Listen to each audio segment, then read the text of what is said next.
भारत में रहने वाले कई टेक्निकल एक्सपर्ट्स युवा चीनी साइबर अपराधियों के शिकंजे में फंस चुके हैं।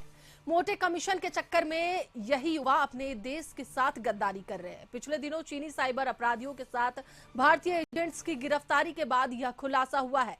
सीआईडी के साइबर क्राइम ब्रांच की टीम ने रांची के एक होटल में छापेमारी कर चीनी साइबर अपराधियों के लिए काम करने वाले के साथ कुछ भारतीय एजेंट्स को भी गिरफ्तार किया है। पूछताछ में साइबर अपराधियों ने कई चौंकाने वाले खुलासे किए हैं। सीआईडी की साइबर क्राइम ब्रांच की डीएसपी नेहा बाला ने बताया कि गिरफ्तार चीनी एजेंट्स के द्वारा बैंक खाते के लिंक विभिन्न राज्यों में दर्ज निवेश घोटाले और डिजिटल अरेस्ट से संबंधित शिकायतों से मिली है, जिनकी रिपोर्ट एसीपीआर पोर्टल पर दर्ज है। अब तक कुल 60 म्यूल बैंक खाता का डिटेल्स जांच में प्राप्त हुआ है और इस गिरोह के खिलाफ पूरे भारत में कुल 68 शिकायत दर्ज है।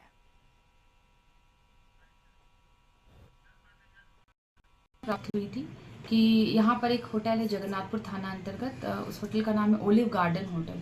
उसके 4 कमरे हैं जिसकी बुकिंग हुई थी और जहाँ पर कुछ साइबर गिरोह काफ़ी दिन से रुके हुए थे और वो इन्वेस्टमेंट स्कैम और डिजिटल अरेस्ट से संबंधित कुछ ठगी का काम कर रहे थे। तो इसका सत्यापन करने के लिए जब हम लोग वहाँ गए तो इनके फ़ोन का जब हमने तकनीकी विश्लेषण किया तो वहाँ पे हम लोगों ने 7 लोगों को प्रारंभिक रूप से पाए थे।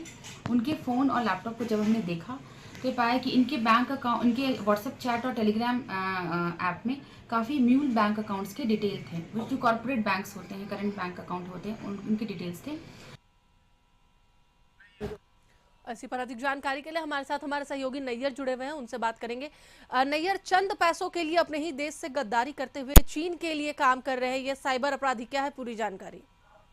जी बिल्कुल, देखिए 68 मामला दर्ज होने के बाद जो झारखंड की सीआईडी पूरी तरह से गंभीर हुई है और इनसे जो साइबर जो ठगी हुई थी, एक तरह से हम कह सकते हैं आधा नेक्सस को पकड़ लिया गया है, जिसमें गिरफ्तारी के बाद यह चीज मालूम चल रही है कि साइबर क्राइम ब्रांच के अनुसार जो अभी बताया जा रहा है कि चीनी नेटवर्क से जो जुड़े हुए 7 अपराधी के पास से जो व्हाट्सएप और टेलीग्राम जो बरामद हुए हैं, उसमें कहीं ना कहीं बहुत बड़ा खेला ये लोग करते थे, जिसमें बैंक खातों की जानकारी भी ली जाती थी और डिजिटल जो साक्ष्य है उसको भी बरामद किया जाता था। साथ ही साथ ओटीपी भेजा जाता था और बैंक क्लेम्स को स्वचालित रूप से चीनी सर्वर के द्वारा ट्रांसमिट कर दिया जाता था। इससे जो ग्राहक है उसे यह बात समझ में नहीं आती थी। हालांकि सीआईडी के लिए बहुत बड़ी कामयाबी है कि इस तरह के गिरोह को रांची में गिरफ्तार किया गया और अभी भी 7 जो गिरफ्तार हुए हैं। बिल्कुल नैयर, ये काफी बड़ी उपलब्धि है। फिलहाल बहुत बहुत धन्यवाद पूरी जानकारी के लिए। तो एक बार फिर से हम आपको बताते चले कि गिरोह के खिलाफ भारत में